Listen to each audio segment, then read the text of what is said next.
Hello everyone, welcome to SKU Digital Classes. My name is Kapil Naresh Dwivedi, Civil Engineering Department. Topic is Introduction of Engineering Geology. बच्चों, आज हम पढ़ने वाले हैं geological engineering. Geology हमारा subject है civil fourth same का। मैं पढ़ाता हूँ जियोलॉजी फोर्थ सेम में। तो अब जियोलॉजी का मतलब समझते हैं हम। जियो, अगर इसको हम डिवाइड करें, जियो प्लस लॉजी। प्यारे बच्चों, जियोलॉजी, जियो का यहां पे अर्थ निकलता है अर्थ,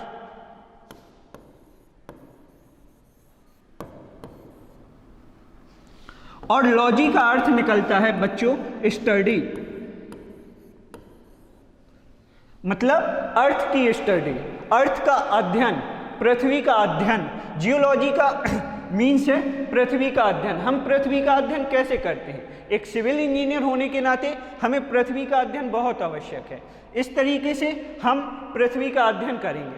अब प्यारे बच्चों, हम पहले पृथ्वी के बारे में देखेंगे कि आखिर पृथ्वी है क्या, हम किस तरीके से, क्या आज जो स्थिति पृथ्वी की है, अर्थ की है, वो क्या पहले भी यही स्थिति थी या परिवर्तित हो गई है? तो चलिए बच्चों, आज हम अर्थ की स्थिति के बारे में देखते हैं कि अर्थ किस प्रकार से पहले थी और आज किस प्रकार से है।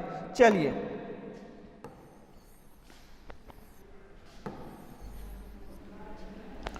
बच्चों अगर हम देखें तो आज जो हमारे अर्थ की स्थिति है वो आपकी अर्थ इस टाइप से है बच्चों, बिल्कुल गोल है इस टाइप से। लेकिन क्या ये पहले भी थी आज के जैसे? ये यहाँ पे आपका यूरोप कॉन्टिनेंट है, एशिया अफ्रीका कॉन्टिनेंट है बच्चों, यहाँ पे आपका अमेरिका कॉन्टिनेंट है, अमेरिका कॉन्टिनेंट के बाद आपका south America, north America, Africa, Europe, Asia और यहाँ पे ऑस्ट्रेलिया है। इस तरीके से डिवाइड है। हम एक सिविल इंजीनियर होने के नाते पहले ये देखेंगे कि क्या अर्थ ऐसी ही थी, क्या हमें एक टाइप की ही रॉक मिलेंगी हर जगह, क्या हमें एक ही चीज हर जगह मिलेगी? तो देखते हैं क्या एक ही, क्या स्थिति थी पहले पृथ्वी की, अर्थ की क्या स्थिति थी। तो प्यारे बच्चों, पहले अर्थ इस टाइप से ना होके अर्थ इस टाइप से थी। देखिए बच्चों, अर्थ इस टाइप से थी बच्चों, इस टाइप से नहीं थी। अर्थ का मीन्स पूरे जितने भी ये आज पार्ट अलग हैं, जितने भी 7 कॉन्टिनेंट बच्चों, 7 कॉन्टिनेंट हैं, ये कॉन्टिनेंट अलग हैं, वो सारे कॉन्टिनेंट एक थे। इस पार्ट को हम कहते थे पेंजिया और इस वाले पार्ट को कहते थे पेंथालाशा।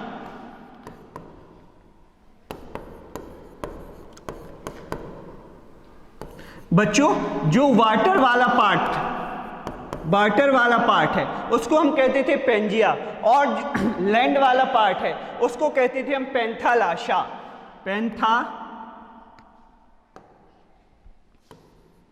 पेंथालाशा बच्चों। फिर ये कैसे टूटा? तो ये एक वैज्ञानिक हुए,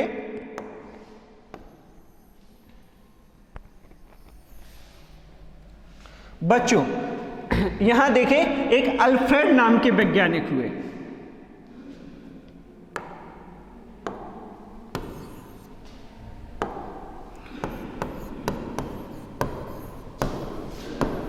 अल्फ्रेड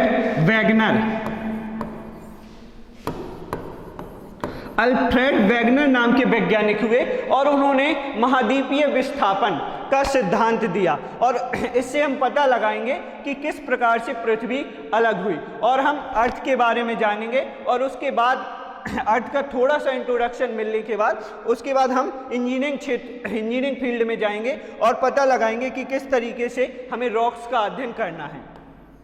ये अल्फ्रेड वैगनर जो साइंटिस्ट थे, इन्होंने बताया कि जो अर्थ है पहले 2 भागों में डिवाइड हुई, 2 पार्ट्स में।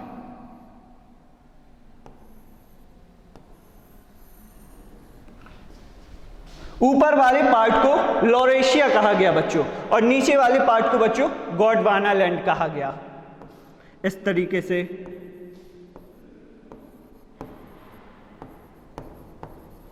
गोंडवाना लैंड, और ऊपर वाले पार्ट को लॉरेशिया कहा गया।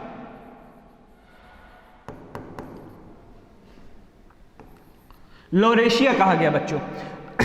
फिर क्या हुआ बेटा, ये जो आपका नीचे गोंडवाना लैंड है वो आपके 2 या 2 से अधिक महाद्वीपों में टूट गया, और लॉरेशिया पार्ट है वो भी टूट गया, जिस कारण से आज हमारा जो अर्थ का शेप है वो इस तरीके से आपका, ये एशिया के जस्ट बगल में यूरोप, आपका नॉर्थ अमेरिका से south America, Africa continent, India और ऑस्ट्रेलिया कॉन्टिनेंट। अब जो इंडिया का पार्ट है बच्चों, वो इंडिया का पार्ट आपका लॉरेशिया का पार्ट ना होके गोंडवाना लैंड का पार्ट है, क्योंकि ये पार्ट आपका अफ्रीका कॉन्टिनेंट से गया। ऑस्ट्रेलिया, साउथ अमेरिका और इंडिया, अफ्रीका, ये पार्ट आपका गोंडवाना लैंड का, और यूरोप, एशिया और नॉर्थ अमेरिका, ये पार्ट आपका लॉरेशिया का था। ये हमें ऐसे पता चला क्योंकि जो भी हमें जीवाश्म अफ्रीका में मिले, अफ्रीका के गोंडवाना लैंड वाले क्षेत्र में जो भी जीवाश्म मिले, वही जीवाश्म हमें साउथ अमेरिका वाले पार्ट में मिले, वही जीवाश्म हमें इंडिया वाले पार्ट में मिले, और वही जीवाश्म हमें ऑस्ट्रेलिया वाले पार्ट में मिले। और नीचे यहाँ पे एक और कॉन्टिनेंट है बच्चों, अंटार्कटिका, और वही पार्ट हमें अंटार्कटिका वाले पार्ट में मिले। वही जीवाश्म जो हमें इन पार्टों में मिले, वही वाले जीवाश्म हमें अंटार्कटिका वाले पार्ट में मिले। इस तरीके से हमारी अर्थ, टोटल अर्थ एक ही पार्ट से डिवाइड होके अलग अलग पार्टों में डिवाइड हो गई। अब हम पढ़ेंगे अपने सब्जेक्ट की ओर। ये हमने अर्थ का अध्ययन कर लिया, क्योंकि एक जियोलॉजिकल इंजीनियर के लिए या जियोलॉजिकल अध्ययन के लिए एक इंजीनियर को पहले अर्थ को समझना बहुत आवश्यक है। तो अब हम प्यारे बच्चों अर्थ के इंटरनल पार्ट के बारे में समझेंगे। चलिए बच्चों समझते हैं हम अर्थ के इंटरनल पार्ट के बारे में।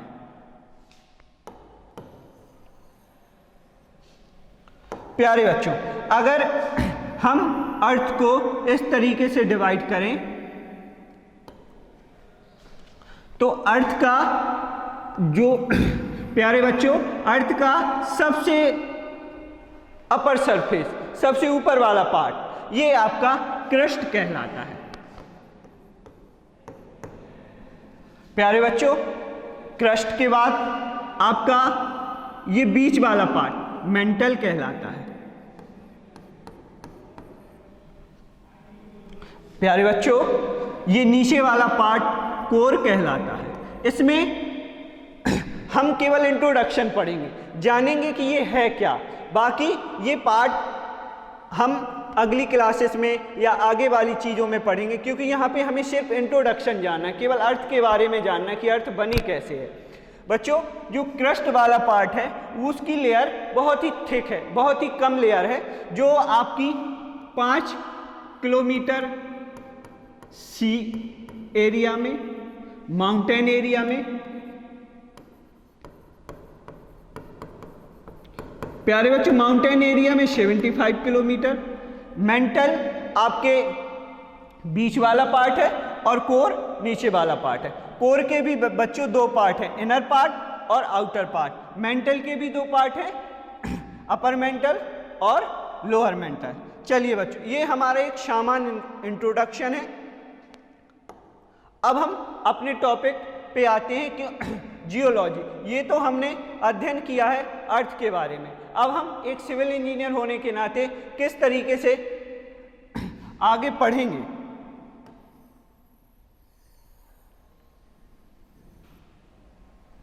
चलिए बच्चों, अब हम एक सिविल इंजीनियर के नाते हमें जियोलॉजिकल सब्जेक्ट में क्या क्या पढ़ना है, ये हमारा अर्थ के बारे में अध्ययन था, इंट्रोडक्शन था। तो पहला हमें फिजिकल जियोलॉजी,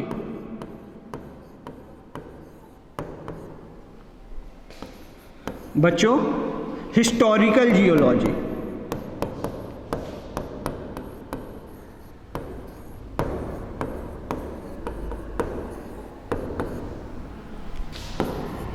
बच्चों, एनवायरमेंटल जियोलॉजी।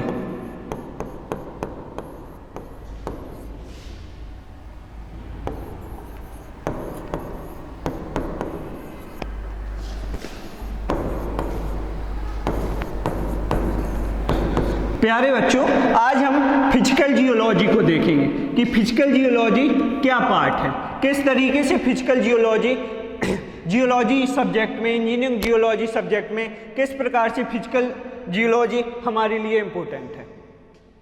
चलिए बच्चों, नोट करते जाइएगा, आप मेहनत करिए, हम भी मेहनत कर रहे हैं, आप कॉपी पेन लेके सारी चीज़ें नोट करते जाइएगा।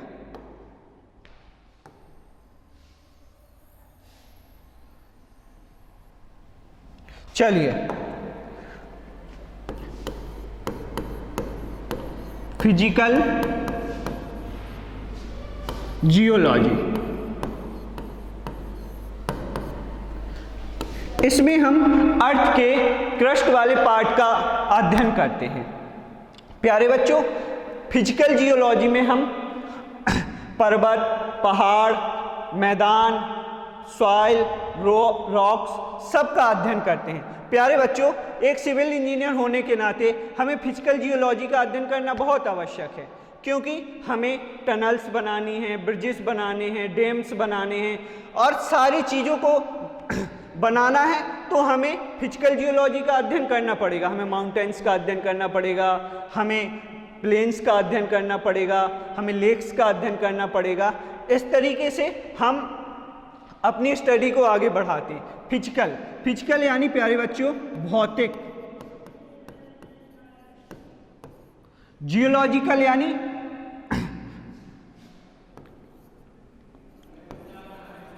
अर्थ और लॉजी यानी अध्ययन।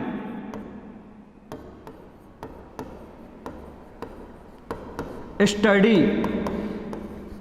ये उस हर बच्चे के लिए जो हिंदी, इंग्लिश, ये सब्जेक्ट आपका हिंदी, इंग्लिश आप किसी में भी समझ सकते हैं, इसलिए मैं दोनों लिखते जा रहा हूँ, इंग्लिश भी लिखते जा रहा हूँ, हिंदी भी लिखते जा रहा हूँ। अर्थ यानी धरती, पृथ्वी। फिजिकल, अर्थ का अध्ययन। हम अर्थ का अध्ययन मैप के आधार पर करेंगे। तो चलिए हम पहले फिजिकल जियोलॉजी में रॉक्स लेते हैं।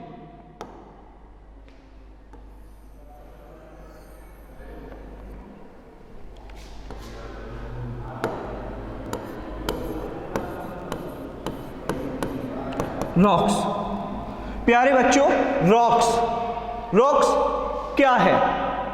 रॉक्स फॉर्मेशन क्या है? रॉक्स के बनने की प्रक्रिया। तो प्यारे बच्चों, रॉक्स हमारी 3 टाइप से होती हैं और तीनों टाइप के रॉक्स की बनने की जो प्रोसेस है वो अलग अलग है। प्यारे बच्चों, पहली रॉक्स है हमारी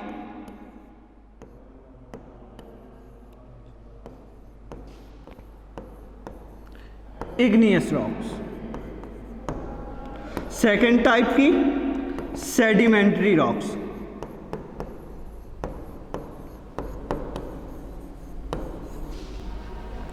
प्यारे बच्चों सेडिमेंट्री रॉक्स। थर्ड टाइप में है मेटामॉर्फिक रॉक्स।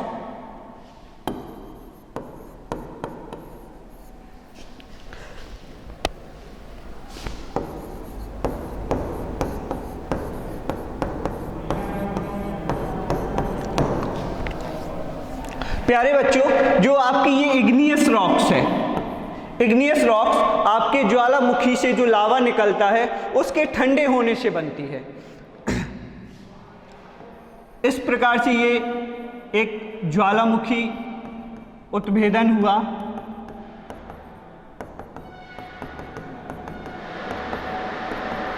इससे प्यारे बच्चों लावा निकलता है,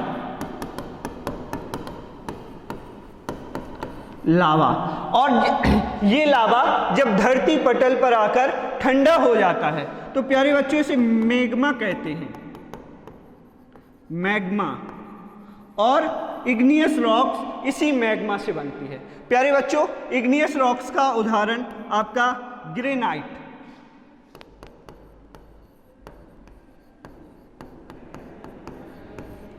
ग्रेनाइट है।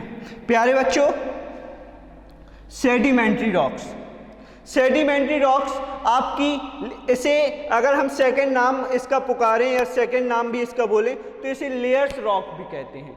प्यारे बच्चों, लेयर्स रॉक, अब ये छोटे छोटे कंकड़ पत्थर, नदी द्वारा बहाकर लाए गए पत्थर या फिर हवा द्वारा कई जगह पत्थर इकट्ठे होते हैं, तो टेम्परेचर और प्रेशर के कारण जो कई सारे पत्थर एक जगह इकट्ठे होकर और एक बड़ी संरचना बना लेते हैं, उसे हम सेडिमेंट्री रॉक्स कहते हैं। इसलिए ये जो सेडिमेंट्री रॉक्स है बच्चों, ये लेयर्स में पाई जाती है।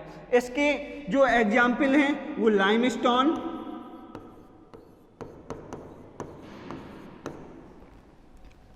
प्यारे बच्चों, मेटामॉर्फिक रॉक। कई लोगों को कन्फ्यूजन होता है, कई बच्चों को कन्फ्यूजन होता है कि मेटामॉर्फिक रॉक्स इग्नियस रॉक ही है। नहीं बच्चों, मेटामॉर्फिक रॉक इग्नियस रॉक नहीं है। मेटामॉर्फिक रॉक्स आपकी इग्नियस रॉक्स और सेडिमेंट्री रॉक्स दोनों रॉक्स आती हैं इसके अंदर। इग्नियस रॉक्स है जो आपकी और सेडिमेंट्री रॉक्स है, ये टेम्परेचर और प्रेशर के कारण जब अर्थ में कई दिनों तक, प्यारे बच्चों, कई दिनों तक अर्थ के अंदर टेम्परेचर और प्रेशर के कारण, दबे रहने के कारण टेम्परेचर प्रेशर जनरेट होता है और ये दबी रहती हैं, जिसके कारण मेटामॉर्फिक रॉक्स बनती हैं। प्यारे बच्चों, जैसे हम इसी का एग्जाम्पल लेके करें sedimentary rocks, sedimentary rocks limestone, तो अगर लाइमस्टोन कई सालों तक नीचे धरती में आपके दबा रहेगा तो फिर ये आपका जो लाइमस्टोन है ये मार्वल्स में कन्वर्ट हो जाएगा। तो प्यारे बच्चों, जो मेटामॉर्फिक रॉक्स है वो मार्वल के अंतर्गत आती हैं। मार्वल, स्लैट भी एक मेटामॉर्फिक रॉक्स है। प्यारे बच्चों, इस तरीके से हम इंजीनियरिंग में रॉक्स का अध्ययन करेंगे। रॉक्स का अध्ययन, अब रॉक्स के बाद हमारा सेकंड कंपोनेंट है प्यारे बच्चों सॉइल। सॉइल के अलावा हम मैप, और सॉइल किस प्रकार से मैप का अध्ययन, मैप बनाएंगे, मैप से देखेंगे किस टाइप की सॉइल कहाँ पे पाई जाती है, क्योंकि हम सॉइल का अध्ययन इसलिए करते हैं इंजीनियरिंग क्षेत्र में क्योंकि हम फाउंडेशन डिसाइड कर सकें कि हमें किस टाइप की फाउंडेशन बनानी है। तो प्यारे बच्चों, रॉक्स और सॉइल का अध्ययन जियोलॉजी इंजीनियरिंग में बहुत आवश्यक है। धन्यवाद बच्चों, थैंक यू। अब इस क्लास में हमने रॉक्स का अध्ययन पढ़ा है, अगली क्लास में हम सॉइल का अध्ययन पढ़ेंगे विस्तार से कि सॉइल कितने टाइप की होती हैं, किस टाइप की होती हैं और कैसे बनाई जाती हैं। धन्यवाद बच्चों, थैंक यू।